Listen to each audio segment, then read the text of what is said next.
പള്ളിപ്പുറം ഗ്രാമപഞ്ചായത്തിൽ SSLC+2 അനുമോദനവും 100% വിജയം കൈവരിച്ച സ്കൂളുകളെയും വിവിധ മേഖലകളിൽ മികവ് തെളിയിച്ചവരെയും ആദരിക്കൽ വൈപ്പിൻ MLA KN ഉണ്ണികൃഷ്ണൻ നിർവഹിച്ചു.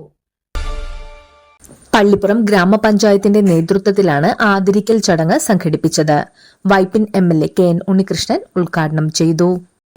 അറിവ് തന്നെ ലോകത്തിൽ പുതിയ മൂലധനമായി മാറുന്ന പുതിയ കാലത്ത് ഈ അറിവിനെ അടിസ്ഥാനപ്പെടുത്തി നമ്മുടെ സമ്പദ് വ്യവസ്ഥയെ രൂപപ്പെടുത്താനും അതുവഴി ഒരു കാൽനൂറ്റാണ്ടിനപ്പുറമുള്ള ഒരു പുതിയ കേരളത്തിൽ നമ്മൾ എല്ലാവരും സ്വപ്നം കാണുകയാണ്. അതാണ് നവകേരളം എന്നുള്ള ആശയം.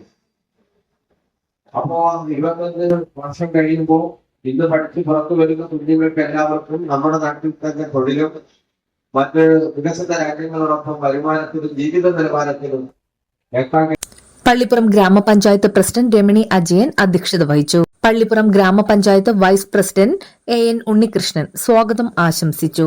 ക്ഷേമകാര്യ standing committee chairman EK Jayan, ക്ഷേമകാര്യ സ്റ്റാൻഡിംഗ് കമ്മിറ്റി ചെയർമാൻ പള്ളിപ്പുറം ഗ്രാമപഞ്ചായത്ത് CH അലി, ആരോഗ്യ വിദ്യാഭ്യാസ standing committee chairperson Bindu Thankachan, Pallippuram ഗ്രാമപഞ്ചായത്ത് വാർഡ് 10 മെമ്പർ ദീപ്തി പ്രൈജു എന്നിവർ ആശംസകൾ അർപ്പിച്ച് സംസാരിച്ചു.